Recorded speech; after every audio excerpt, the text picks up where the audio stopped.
So, how lucky can you get to meet the right person at the right time, who takes the time to share with you ideas that can change your life? A lot of rich people, right, don't take the time. So the man who shared with me ideas that changed my life, I want to share with you. He said, Mr. Rohn, if you want the future to change for you, you've got to change. And he said, if you don't change, the next 6 years of your life is going to be just like the last 6. You'll still be behind on your bills. You'll still be behind on your promises. But then he gave it to me in the form of a promise. When I was 25 years old, I've remembered it all these years, and I've shared this promise now with probably over 3 million people in the last 30-plus years.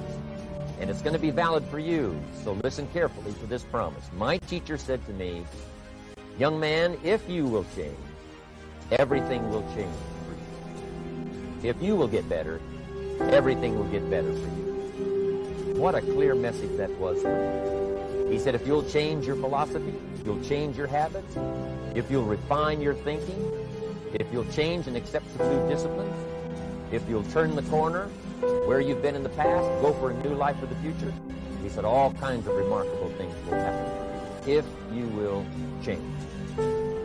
Before I met Mr. Shoaff, I used to cross my fingers and say, I sure hope things will change.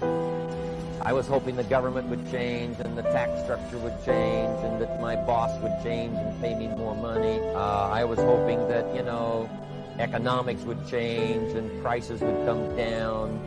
And I was hoping that circumstances would get better. And then I discovered from my teacher that those things are going to continue the same. In fact, all of those things that happen to us is kind of like the wind that blows. And the wind blows on us all. But if you just let the wind blow, I'm telling you, it won't take you where you want to go. All of us must use this wind to take us to the dreams we've got, to the equities we want, to the money we want, to the income we want, and to all the things we want our life to have.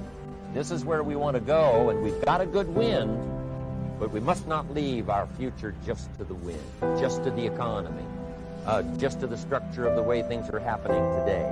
Here's what we must learn to do, and that is set a good sail. And if you'll learn to set a good sail, and that's what my teacher taught me in those early days. He said, Mr. Rohn, the wind is going to blow however it's going to blow. Politics are going to be politics, and the economy is going to be the economy. And however it turns out, that's the way it's going to be. What you must learn to do is not to wish for a better wind. That's naive. The key is to wish for the wisdom and the skills and the learning so that you can set a better sail. And so that's what I did at age 25. I went to work not on the economy. I went to work not on the community. I didn't go to work to try to change the government. I didn't go to work to try to change my boss or the company. I didn't go to work to try to change circumstances. I went to work to try to change myself. And I picked up that promise. My teacher shared with me that if I would change, my income would change. If I would change, my bank account would change. If I would change, my future would change. And sure enough, his promise came true for me. The first 6 years of my economic life, I wound up broke. Those pennies in my pocket, nothing in the bank, behind on my promises. The second 6 years of my economic life, I wound up rich. But interestingly enough, the second 6 years of my economic life, the government was about the same and the economy was about the same. The companies were about the same. What they paid was the same. The circumstances around me were the same. My negative relatives were the same. But I was not the same. That's how my life changed. That's how things started working for me, changing my life all those years ago.